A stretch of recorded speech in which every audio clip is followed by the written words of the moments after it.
नमस्कार फ्रेंड्स, सुजाताच किचनमध्ये आपल्या सगळ्यांचं मनापासून स्वागत आहे। आता गौरी गणपती अगदी काही दिवसांवर आलेले आहेत, तर गौरीच्या नैवेद्यात जी केली जाते ती मोकळी डाळ किंवा फोडीव पिठलं आपण आज बघणार आहोत। तर चला बघूया त्यासाठी लागणारं साहित्य।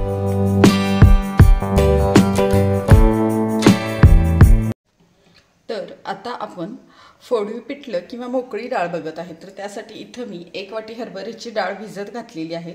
स्वच्छ पाण्याने धुवून एक 2 ते 3 तास भिजवलेली आहे, जास्त नाही भिजवलेली। त्याच्यासाठी इथं मी 2 ते 3 मिरच्या घेतलेल्या आहेत हिरव्या, 3 ते 4 लसूण पाकळ्या आहेत ह्या, एक अर्धा चमचा जिरं आणि चवीनुसार मीठ घेतलेलं आहे। तर सगळ्यात आधी आपण डाळ मिक्सरच्या भांड्यात काढून घेऊया।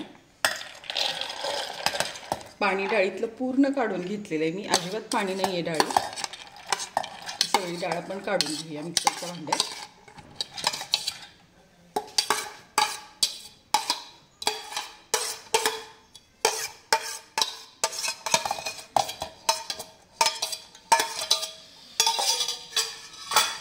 याच्यात आता आपण ज्या मिरच्या घेतलेल्या आहेत त्या आपण टाकूया। लसूण,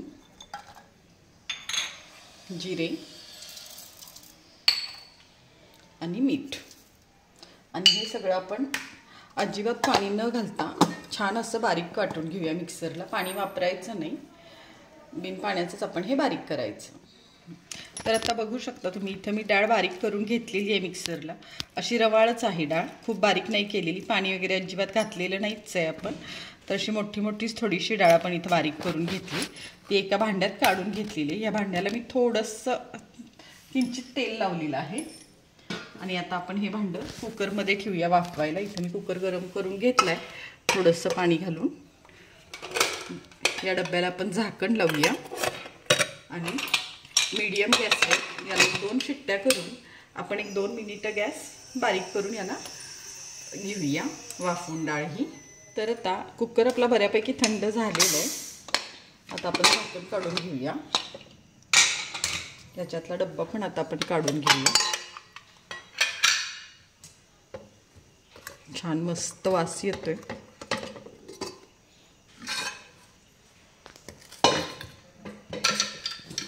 तर बघू शकता तुम्ही, आपलं हे छान डाळ आपली वाफवली गेलेली आहे, मस्त झाली आहे। थोडीशी अजून आता ही बाहेर काढून थंड होऊ देऊया 1-10 मिनिटं। तर आता बघू शकता तुम्ही, आपली डाळ बऱ्यापैकी थंड झालेली आहे। ती आता आपण एक परातीत काढून घेऊया। ताटात काढली तरी चालू शकते, मी परातीत काढून घेते। इथं बघू शकता अजिबात डब्याला काहीही चिकटलेली नाही आहे, छान मस्त शिजली आपली डाळ। आता ही डाळ आपण वाटीने मोकळी करून घेऊया। वाटीच्या अशा तळभागाने अशी मोकळी करून घ्यायची, थोडीशी हलक्या हाताने असं। बघू शकता आपली एकच वाटी डाळ होती, छान वाफवल्यावर केवढं त्याचं पिठलं दिसतंय। हे कलर पण मस्त आलाय, वास पण छानच येतो, आणि जी अशी कुठं कुठं राहिलेली अखंड डाळ दिसते ती खाताना खूप छान लागते। त्यामुळे राहिली तरी काय नाही, एवढं मस्त लागते उलट ती। आता छान मोकळं झालंय आपलं पिठलं हे। आता आपण याला फोडणी देऊन घेऊया। अशा सगळ्या गाठी फोडून घ्यायच्या म्हणजे छान लागतं। पाणी अजिबात नाही वापरलं की टेस्ट छान होते, पाणी वापरलं की थोडंसं खराब पण होऊ शकतं, त्यामुळं पाणी नाही वापरायचं। डाळ भिजलेली असल्यामुळे पटकन व्यवस्थित होते बारीक। बघू शकता तुम्ही, आता छान बारीक झाले, हे सगळं मोकळं झाले, मस्त एकदम रवाळ रवाळ दिसतंय, हे छान झाले, थंड पण झाले। आता हे आता फोडणी देऊन घेऊया याला पण। तर इथं आता फोडणीसाठी मी एका कढईत तेल घेतलेलं आहे, 1-2 चमचे तेल टाकलेलं आहे। तेल आपलं बऱ्यापैकी तापलंय आता। त्याच्यात 1 चमचाभर मोहरी टाकूया, छोटा चमचा। मोहरी छान तडतडू देऊया चांगली तेलात। मोहरी आता छान तडतडते आपली, आता कढीपत्ता टाकूया।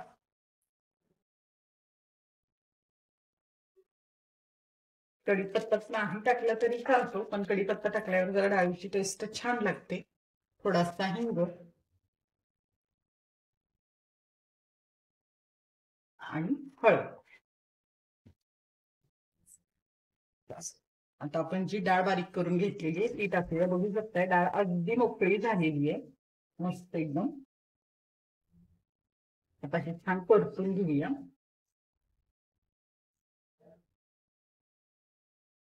हळद तुम्ही डाळ बारीक करताना जरी घातली तरीही चालू शकते, पण तेलात हळद परतून घातली की जरा छान टेस्ट येते, कलर पण छान येतो हळदीला. छान आता मिक्स झाले हे सगळं. आता त्याला झाकून 1 मिनिटभर वाफ आणूया.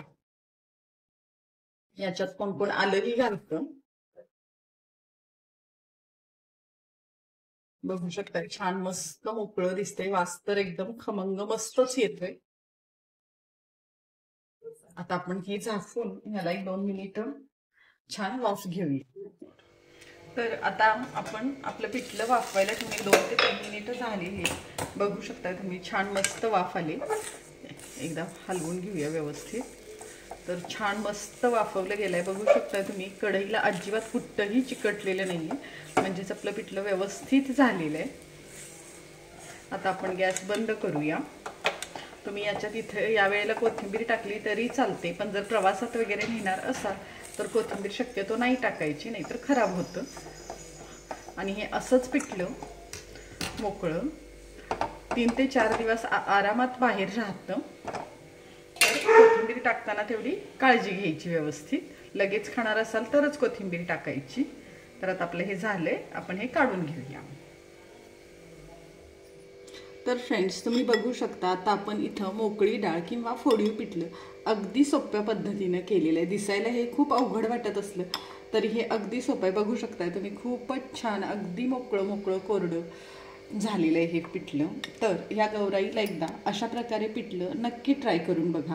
आणि व्हिडिओ आवडला असेल तर लाईक आणि कमेंट्स नक्की करा आणि सुजाताज किचनला सबस्क्राईब नक्की करा. धन्यवाद.